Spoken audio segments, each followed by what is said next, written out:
Hai anak-anak, selamat pagi. Jumpa kembali dengan Miss Debbie hari ini. Bagaimana kabar kalian?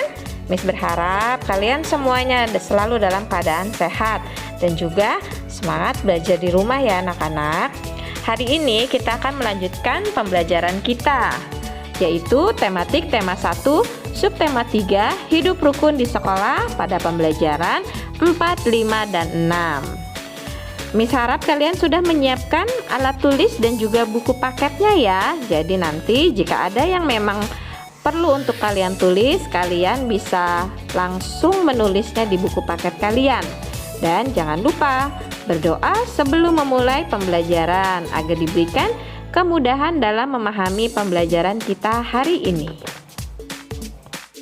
Di Zoom terakhir kita sudah membahas tentang penjumlahan, baik itu cara panjang dan cara pendek, dan juga pengurangan. Miss berharap kalian tetap belajar berhitung ya di rumah. Mensyukuri karunia Tuhan. Kewajiban adalah sesuatu yang harus dijalankan.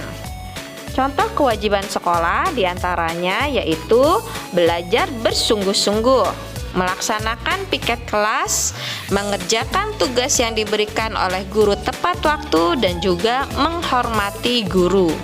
Guru adalah orang tua kita di sekolah. Guru adalah orang yang membimbing kita dalam belajar dan juga mengingatkan kita tentang kewajiban kita.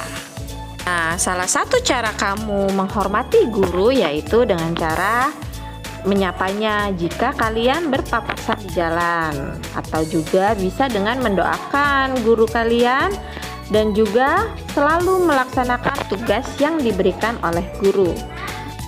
Musyawarah adalah cara menyelesaikan perbedaan pendapat. Hasil musyawarah disebut dengan keputusan bersama. Musyawarah yang menghasilkan keputusan bersama hendaknya kita syukuri, karena dengan adanya keputusan bersama, maka perbedaan dapat disatukan. Keputusan bersama ini harus bisa dilaksanakan dengan baik. Keputusan bersama juga harus dipertanggungjawabkan secara moral kepada Tuhan Yang Maha Esa. Nah, dalam pelaksanaannya musyawarah ini kita juga harus bisa menerima perbedaan pendapat. Selanjutnya yaitu menyelesaikan operasi penjumlahan bilangan cacah dalam soal cerita. Disimak baik-baik ya. Nomor 1. Di perpustakaan sekolah terdapat 281 buku pelajaran dan 226 buku cerita anak. Berapa jumlah buku seluruhnya? Kita kerjakan dengan cara bersusun ya, dengan cara pendek ya anak-anak. 281 ditambah 226. Kita mulai dari bilangan satuannya. Oke, kita mulai ya. 1 ditambah 6 sama dengan 7. 8 ditambah 2 sama dengan 10. Simpan 0 di bawah dan 1 di atas disimpan ya. Lalu dijumlahkan. 1 ditambah 2 ditambah 2 sama dengan 5. Jadi jumlah buku seluruhnya adalah 507 buah. Nomor 2. Di koperasi sekolah terdapat stok 2 kotak buku tulis. Setiap kotak terdiri atas 360 buku. Berapa jumlah buku seluruhnya? Nah, jika satu kotak buku itu ada 360 buku, maka jika ada 2 kotak, kamu harus menjumlahkannya ya. 360 ditambah 360. Selalu dimulai dari bilangan satuan ya di saat kalian menjumlahkan. 0 ditambah 0 sama dengan 0. 6 ditambah 6, 12. Kamu simpan bawah dan 1 taruh atas. 1 ditambah 3 ditambah 3 sama dengan 7. Jadinya jumlah buku seluruhnya adalah 720 buku. Dan untuk nomor 3 dan 4 kalian bisa kerjakan sendiri ya. Namun harus kalian ingat, membaca soal ceritanya harus teliti ya. Selanjutnya yaitu tentang gambar sketsa. Menggambar adalah kegiatan membentuk sebuah imajinasi. Imajinasi itu adalah hayalan ya. Gambar sketsa merupakan gambar kasar yang biasanya memang bersifat sementara, baik di atas kertas maupun di atas kanvas, dengan tujuan untuk dikerjakan lebih lanjut sebagai suatu lukisan. yaitu diberi pewarnaan. Supaya hasil sketsa kalian lebih indah harus diberi warna. Nah, perhatikan gambar yang ada di layar. Ini adalah contoh dari sketsa. Sketsa itu belum berwarna ya anak-anak. Jadi kalian tinggal melanjutkannya agar menjadi sebuah lukisan yang indah. Sikap yang sesuai dengan sila ketiga Pancasila. Disimak ya teks berikut. Dalam bermain, kita tidak boleh bertengkar. Jika berselisih, kita juga harus saling memaafkan. Saling memaafkan dapat menjaga persatuan dan kesatuan.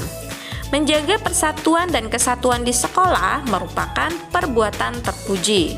Perbuatan tersebut sesuai dengan pengamalan sila ketiga Pancasila yang berbunyi Persatuan Indonesia.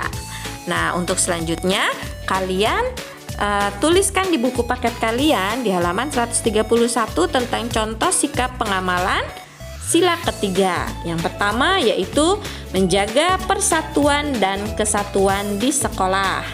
Yang kedua, tidak bertengkar dengan teman. Dan yang ketiga yaitu melaksanakan piket kelas bersama teman. Kalian tulis di buku paket kalian ya. Kalau kalian ingin menambahkan yang lain, boleh saja. Yang selanjutnya yaitu sikap yang sesuai dengan sila keempat Pancasila. Bangsa Indonesia adalah bangsa yang demokratis. Bangsa Indonesia terkenal mempunyai sifat kekeluargaan. Setiap ada permasalahan selalu diselesaikan dengan cara musyawarah. Musyawarah bertujuan untuk mencapai mufakat. Mufakat artinya sepakat ya anak-anak. Musyawarah dilakukan untuk membicarakan permasalahan secara bersama-sama. Untuk membicarakan permasalahan yang menyangkut kepentingan bersama. Ingat ya, dalam bermusyawarah kita pun harus selalu menerima perbedaan pendapat. Musyawarah merupakan salah satu sikap pengamalan sila keempat Pancasila. Nah, berikut ini adalah contoh musyawarah yang bisa kita lakukan di lingkungan sekolah. Yang pertama yaitu musyawarah memilih ketua kelas. Kedua, musyawarah memilih petugas upacara bendera. 3. Musyawarah untuk menentukan regu piket kelas. Banyak lagi ya sikap yang lainnya. Nah, selanjutnya yaitu mengisi tabel yang ada di buku paket kalian dengan perilaku yang sesuai dengan sila keempat dan juga sila kelima. Boleh kalian samakan dengan yang di layar atau boleh kalian ganti dengan pendapat kalian sendiri ya. Yang penting harus sesuai dengan sila keempat dan kelima. Untuk sila keempat yaitu yang pertama, musyawarah memilih ketua kelas. Yang kedua, musyawarah menentukan petugas upacara. Dan yang ketiga, menerima perbedaan pendapat dengan teman. Lalu, perilaku yang sesuai dengan sila kelima yaitu 1. Belajar bersungguh-sungguh. 2. Bersikap adil terhadap teman. 3. Menghargai hasil karya teman. Dan 4. Tidak kalian tidak banyak berpikir. Selanjutnya yaitu kalian diminta untuk menuliskan kalimat perintah berdasarkan gambar yang disajikan yang ada di halaman 139 dan 140. Miss Debbie hanya kasih contoh satu gambar saja ya. Kalian perhatikan ya gambarnya. Di halaman 139 itu adalah gambar ruangan kelas yang sangat kotor dan juga berantakan. Lalu kamu diminta untuk menulis kalimat perintahnya dengan ciri-ciri apa? Ya, dengan diakhiri oleh tanda seru. Contohnya ya, yang pertama, untuk petugas piket, tolong bersihkan ruangan kelas ini ya. Lalu contoh yang kedua, tolong bersihkan papan tulisnya dan buanglah sampah ke tempatnya. Nah, untuk gambar yang kedua dan yang ketiga, kalian tulis kalimat perintah kalian sendiri ya. Demikianlah pembelajaran hari ini. Miss Debbie berharap kalian bisa memahaminya ya. Dan jangan lupa selalu semangat berlatih berhitung di rumah. Dan kalian juga harus rajin-rajin membaca buku di rumah. Selalu menjaga kesehatan ya anak-anak. Sampai jumpa lagi di pembelajaran selanjutnya. Terima kasih.